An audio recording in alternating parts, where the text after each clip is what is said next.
Isang kabataang lalaki na nagngangalang Mark yan ang nakatira kasama ang kanyang ina at ang kanyang kapatid na nagngangalang Charmen. Kakalipat lang nila mula sa isang maliit na nayon patungo sa lungsod. Sa makatuwid, kinailangan ng magkapatid na magsimulang muli sa unang araw sa bago nilang papasukang paaralan. Si Mark ay pumapasok sa isang all-boys school, habang si Charmen naman ay sa isang all-girls school. Samantala, sa ibang lugar, ang isang estudyante na nagngangalang Jordan ay hinarap ng ilang mga bully sa paaralan na pinamumunuan ng nagngangalang James.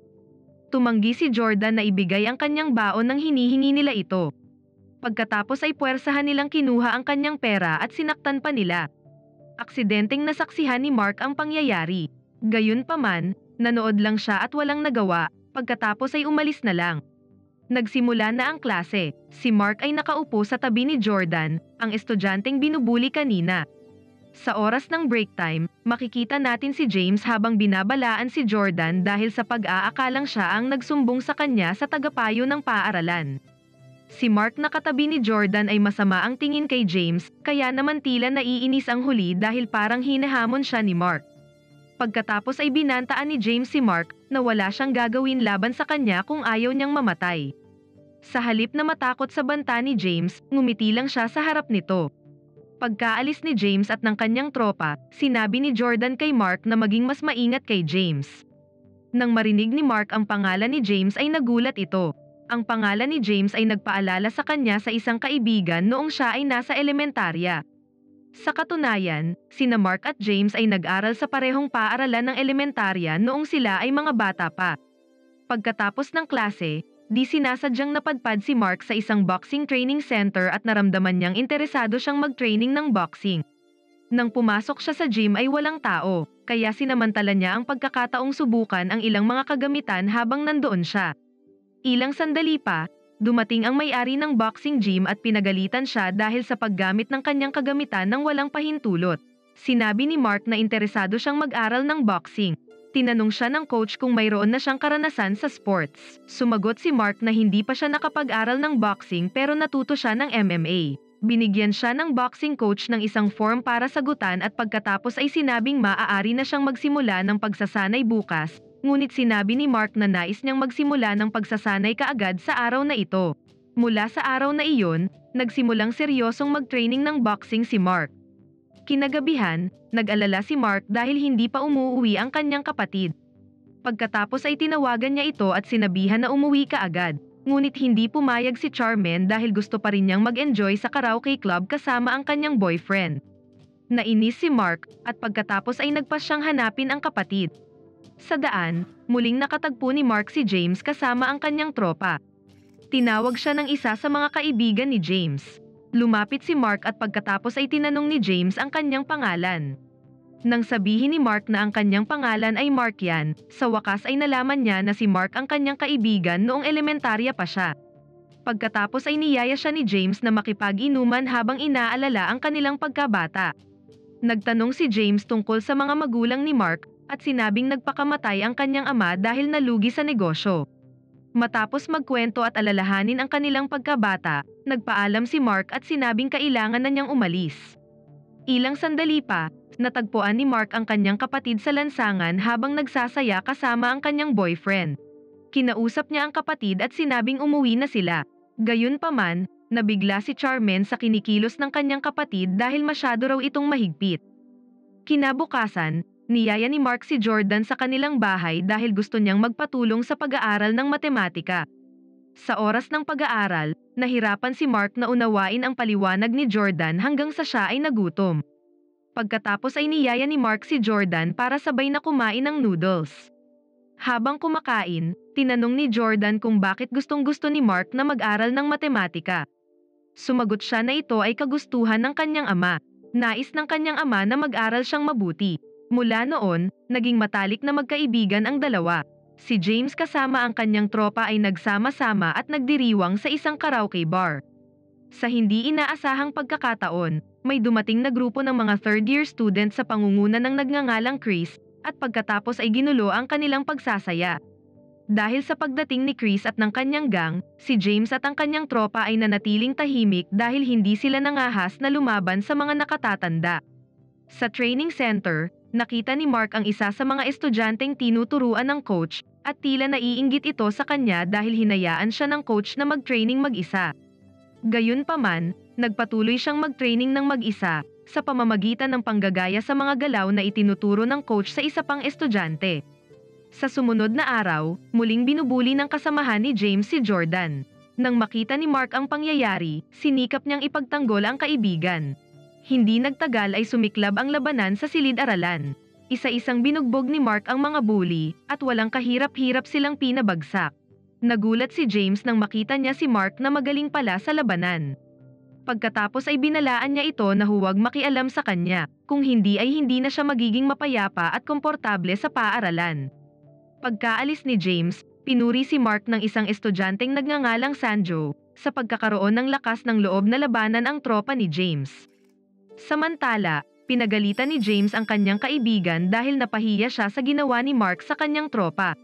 Iminungkahi ng isa sa mga kaibigan ni James na balikan nila si Mark upang mapanatili ang karangalan ng kanyang grupo. Natahimik si James matapos marinig ang iminungkahi ng kaibigan. Sa pag-uwi mula sa paaralan, si Sanjo ay naghihintay kay Mark at ipinakilala ang kanyang kaibigan na si Jerry. Tila namangha si Jerry sa ginawa ni Mark para sa pagtatanggol kay Jordan mula sa tropa ni James. Ilang sandali pa, pumunta sina Mark, Sanjo, at Jerry sa isang kainan para sabay naman ang halian. Napag-alaman na kinamumuhian ni na Sanjo at Jerry si James sa pang-aapi sa mga mahihinang estudyante sa paaralan. Pagkatapos man ng halian, dinala ni Mark sina Sanjo at Jerry sa training center. Habang nandoon, ibinunyag ni Mark sa kanila na sa katunayan ay natatakot siya kay James dahil noon pa man ay isa na siyang bully.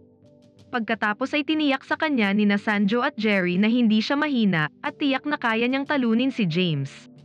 Sa isang araw, pinarusahan ni Chris ang ilang miyembro ng grupo ni James dahil sa kakaunting pera na ibinigay sa kanya. Ipinaliwanag ni James na may nagsumbong sa kanilang mga aktibidad sa lupon ng paaralan, kaya dapat silang mag-ingat. Gayunpaman, walang pakialam si Chris sa anumang dahilan. Pag-uwi mula sa paaralan, pumunta si Mark sa tindahan ng kanyang ina. Pagdating niya doon, nakita niya ang kanyang ina na inaakit ng dalawang lalaki na bumisita sa tindahan. Naisip ni Mark na bugbugin ang mga lalaking iyon, ngunit nagpasya siyang huwag nang ituloy dahil nangako siya sa kanyang ina na hindi makikipag-away. Sa wakas ay nagpasya si Mark na pumunta sa training center para ilabas ang kanyang galit sa pamamagitan ng pagboboxing. Pagkatapos ng pagsasanay, aksidenteng nakita ni Mark ang kasintahan ni James sa harap ng isang motel, siya si Gina. Sa sandaling iyon, tinanggihan ni Gina ang imbitasyon ng kanyang senior na nagyayaya para makipagsaya, ngunit patuloy niya itong pinipilit. Nang mapansin ni Mark ang pangyayari, nagpa siya itong huwag makialam at pagkatapos ay umalis. Ilang sandali pa, nagawa ni Gina na makatakas mula sa kanyang senior. Sinundan niya si Mark at tinanong kung bakit hindi siya nito tinulungan. Nanahimik lang ang binata at nagpatuloy sa kanyang paglalakad pa uwi. Sa daan, nakita ni Mark ang isang lalaki habang sinisigawan ang kanyang kapatid. Kaya naman hindi siya nagdalawang isip at sinuntok ang lalaki. Ngunit pinagalitan siya ni Charmaine dahil kasintahan niya pala ito. Si James at ang kanyang tropa ay bumalik sa pambubuli. Sa pagkakataong ito, hiniling nila sa kanilang biktima na nakawin ang pera ng kanyang ina. Pagkatapos magnakaw ay ibinigay ang lahat ng pera sa kanila.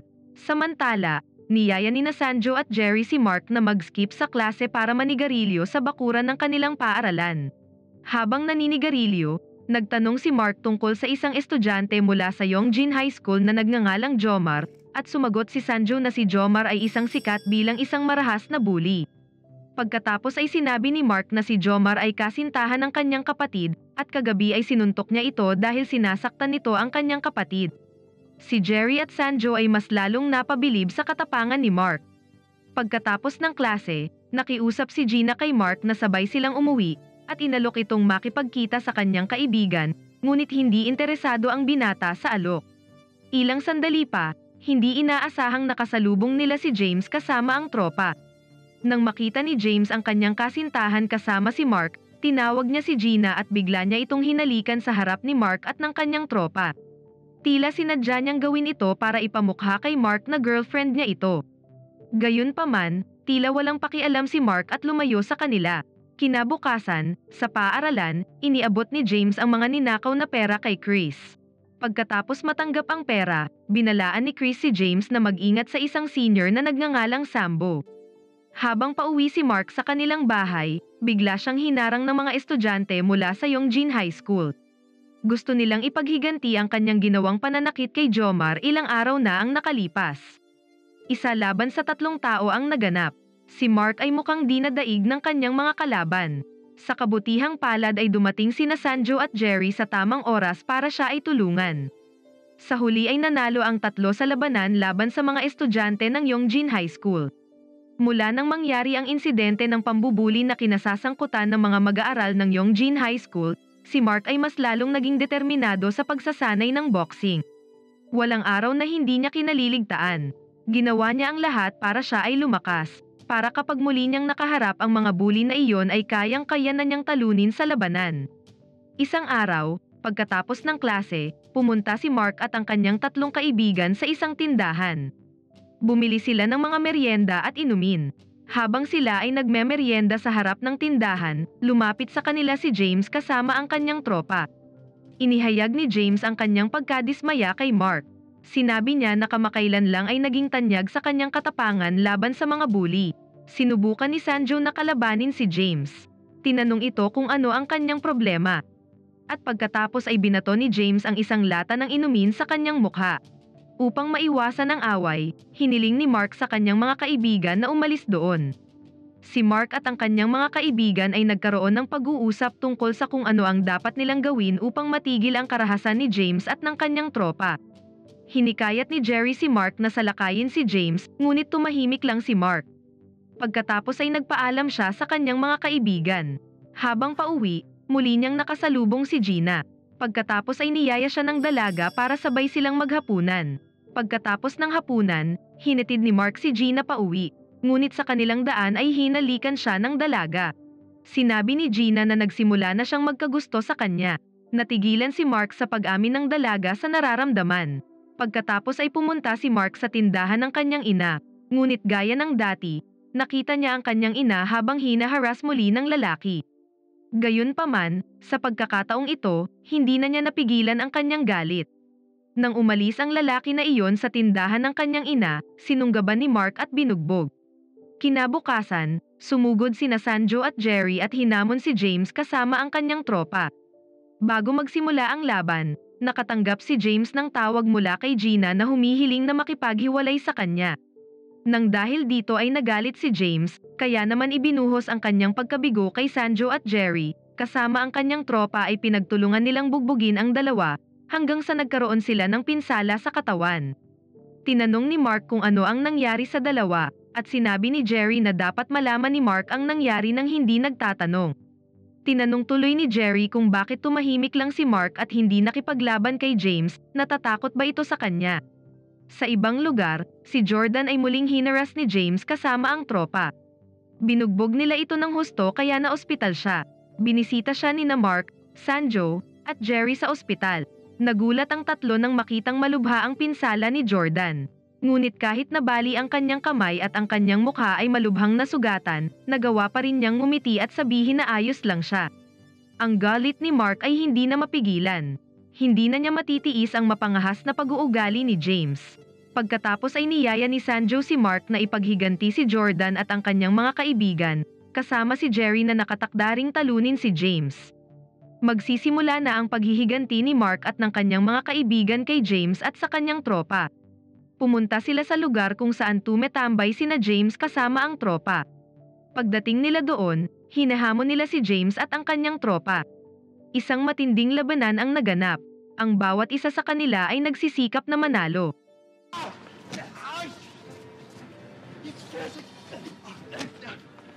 Sa buong lakas, sa huli ay nadaig ni Mark at ng kanyang mga kaibigan ang mga bully. Mula nang matalo si James kasama ang tropa, si Mark at ang kanyang mga kaibigan ay hinahabol ng grupo ni Chris, ngunit si Mark at ang kanyang mga kaibigan ay mayroon ng lakas ng loob. Handa na silang harapin ang mga bully na gumugulo sa kanilang mapayapang buhay. Si Chris ay galit na galit dahil natalo ni Mark si James at ang kanyang tropa. Inutusan niya ang kanyang mga miyembro na hanapin si Mark sa kanyang klase, Ngunit walang sino man sa mga kaklase ni Mark ang nagsabi sa kanila kung nasaan siya sa sandaling ito. Si Mark ay tila nag-e-enjoy sa paninigarilyo kasama sina Sanjo at Jerry. Matapos talunin si James at ang kanyang tropa, isa na ngayong estudyante si Mark na kinatatakutan ng mga bully ngunit iginagalang naman ng kanyang mga kaibigan. Biglang dumating si Jordan at sinabi sa kanya na hinahanap siya ng ilang mga miyembro ng grupo ni Chris. Ngunit si Mark at ang kanyang mga kaibigan ay walang takot na sumugod upang hanapin si Chris at ayusin ang isyu sa pagitan nila. Bago maganap ang labanan, si Mark at ang kanyang mga kaibigan ay tinawag ng kanilang guro upang panagutin sa kanilang pag-uugali. Binalaan sila ng kanilang guro na huwag ulitin ang kanilang mga pagkakamali. Kung hindi, sila ay ma-expel sa paaralan. Ang pagkatalo ni James at ng kanyang tropa ay hindi nangangahulugan ng pagtatapos ng pambubuli sa kanilang paaralan. Samantala, ibinigay ni Chris ang pamunuan sa kanyang kaibigan na nagngangalang Sam pagkatapos arestuhin ng mga pulis dahil sa pagsasagawa ng kaguluhan sa pampublikong lugar. Nang hapong iyon, pinarusahan ni Sam ang mga miyembro ng tropa ni James dahil natalo sila sa laban kay Mark at sa kanyang mga kaibigan. Ayon kay Sam, ang kanilang pagkatalo ay nagpahiya sa reputasyon ng kanilang gang.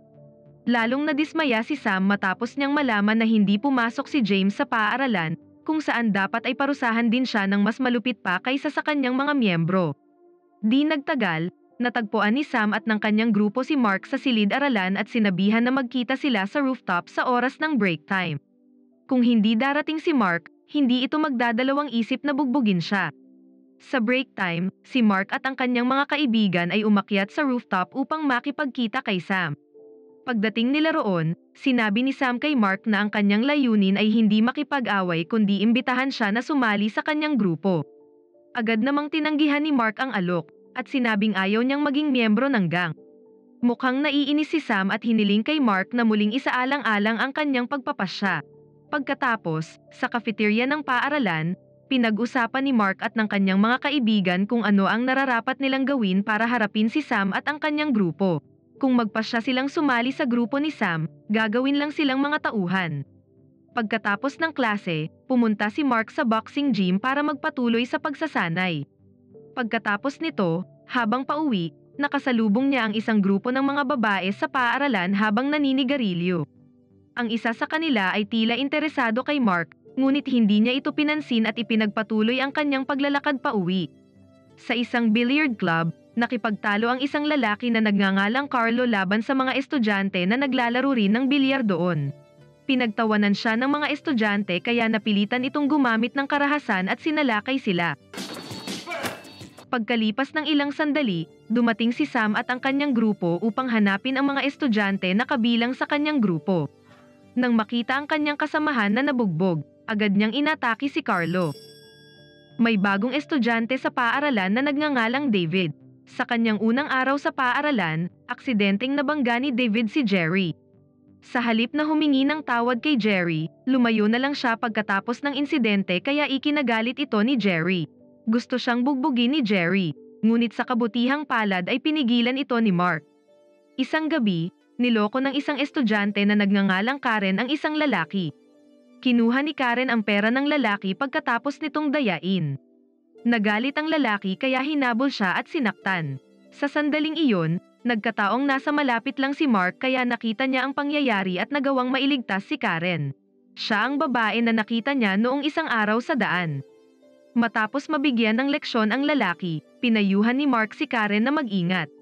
Pagkatapos ay nagpasalamat ang dalaga sa pagtulong sa kanya. Kinabukasan, sinabi ni Karen sa kanyang mga kaibigan na siya ay tinulungan ni Mark kagabi at plano niyang mas makilala pa ang binata. Kaya naman nakipagkita siya kay Mark at hiniling na mag-date at maging boyfriend niya. Si Mark ay naguguluhan kung paano siya magre-react sa hindi inaasahang kahilingan ni Karen. Sa bandang huli ay tinanggap na lamang niya ang kahilingan ng dalaga na maging boyfriend siya. Pagkatapos ay nag-date silang dalawa hanggang gabi at aksidenteng nakita sila ni Charmen. Tinukso ni Charmen ang kanyang kapatid dahil hindi kailanman naging malapit si Mark sa isang babae. Kinabukasan, muling humingi ng pera ang grupo ni Sam kay Jordan. Kasabay nito ang pagdating ni David at hiniling na itigil ang kanilang ginagawa. Hindi susundin ng mga bully ang kanyang utos, sa halip ay sinugod siya. Ang tahimik na si David ay isa palang napakahusay sa pakikipaglaban at nagawa pa niyang talunin ang mga miyembro ni Sam. Muling pinagalitan ni Sam ang kanyang mga miyembro dahil sa lagi na lang silang natatalo sa laban. Galit na galit siya kay David sa pagpapahiya sa kanyang grupo. Para sa lahat ng mga insidenteng ito, nagplano si Sam na maghiganti. Sa boxing gym, tinuturuan ni Mark si Jordan kung paano sumuntok. Kinabukasan, pagkatapos ng klase, nadatnan ni Mark si Jordan na muling nagsasanay sa boxing gym. Pagkatapos ay nagpatuloy din siya sa matinding pagsasanay. Gaya ng dating gawain, magkasamang tumetambay si Mark at ang kanyang mga kaibigan sa isang kainan. Masaya silang kumakain at nagkwentuhan. Nagkaroon ng ideya si Sanjo na lumikha ng isang anti-bully club na naglalayong tulungan ang mga mahihinang estudyante na binubuli. Agad namang sumang-ayon si Mark sa ideya. Pinuntahan ni Sam si Jordan para itanong kung sino ang tumulong sa kanya at sumalakay sa kanyang mga kasamahan noong isang araw. Sa sandaling iyon, dumating si David, ang taong hinahanap niya. Nagulat si Sam nang makita ang mukha nito. Lumalabas na si David pala ay ang matalik niyang kaibigan na dating kasama sa grupo. Napag-alaman na minsang nasangkot sina Sam at David sa isang gang fight sa mga estudyante mula sa isa pang paaralan ng high school. Sa pangyayaring iyon, nasugatan ng husto ang binti ni David. Noong nagpapahinga sila sa ilalim ng tulay, biglang dumating ang mga pulis para arestuhin sila. Tumakas si Sam at ang kanyang mga kaibigan, iniwan si David na hindi makatakbo dahil sa kanyang sugat sa binti. Sa kalaunan ay inaresto ng pulisya si David at nasuspinde sa paaralan. Matapos ang pangyayaring iyon, pinutol ni David ang pagkakaibigan nila ni Sam. Balik sa boxing gym, patuloy na tinuturuan ni Mark si Jordan ng boxing. Ilang sandali pa, dumating si David at binati silang dalawa. Napansin ng ilang miyembro ng grupo ni Sam ang pagkakaibigan ni Mark at David at labis silang nag-alala. Ayon sa kanila, kung magkasama sina Mark at David, hindi matatawaran ang kanilang lakas. Ang balita ng pagkakaibigan ni Mark at David ay nakarating kay Sam, at matapos ito ay binalak niyang makipagkita sa dating kaibigan. Si Mark at ang kanyang mga kaibigan ay magkasama sa isang karaoke bar. Sina Karen at David ay sumama din sa kanila, ngunit si David ay nagpasyang mauna nang umuwi. Ilang sandali pa, nakita ni Sanjo at ng kanyang mga kaibigan si Sam kasama ang gang habang sumusunod kay David. Dahil sa takot na baka may masamang mangyari kay David, nagpasya si Sanjo at ang kanyang mga kaibigan na sundan ng palihim ang gang. Nagkatotoo ang kanyang hinala, inatake ni Sam si David. Ngunit mabilis na na-counter ni David ang pag-atake at nagawa niyang madaig si Sam. Gayunpaman, dahil marami at sabay-sabay na umatake ang mga kasamahan ni Sam, hindi sila kayang labanan ni David ng mag-isa. Inatake siya mula sa likuran at pinagtulungan. Sa kabutihang palad, dumating si Sanjo at ang kanyang mga kaibigan at agad na tinulungan si David. Dahil mas marami ang grupo ni Sam, hindi naging patas ang laban. Si David, Sanjo, at ang kanyang mga kaibigan ay walang nagawa laban kina Sam. Sa kabutihang palad, si Jordan ay nakatakas mula roon, at agad niyang pinuntahan si Mark. Sinabi sa kanya ni Jordan na si Sanjo ay binugbog ng grupo ni Sam. Nang marinig ito, nagmadali si Mark para tulungan ang kanyang mga kaibigan. Pagdating doon, agad siyang sinugod ni Sam, at sila ay nag-one-on-one. Matindi ang kanilang naging labanan, ngunit si Mark ang nangibabaw at nagawang pabagsakin si Sam. At pagkatapos ay nagtulungan sila upang talunin ang gang ni Sam.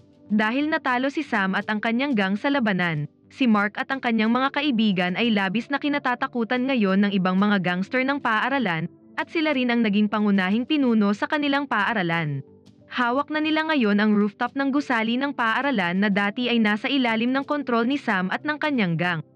Sa pagtatapos ng eksena, ipinakita ang isang lalaki habang pinapagalitan si Sam dahil sa kanyang pagkatalo. Lumalabas na hindi si Sam ang tunay na pinuno ng gang dahil mayroon pa ring mas nakakataas kaysa sa kanya. At dito na nagtatapos ang palabas.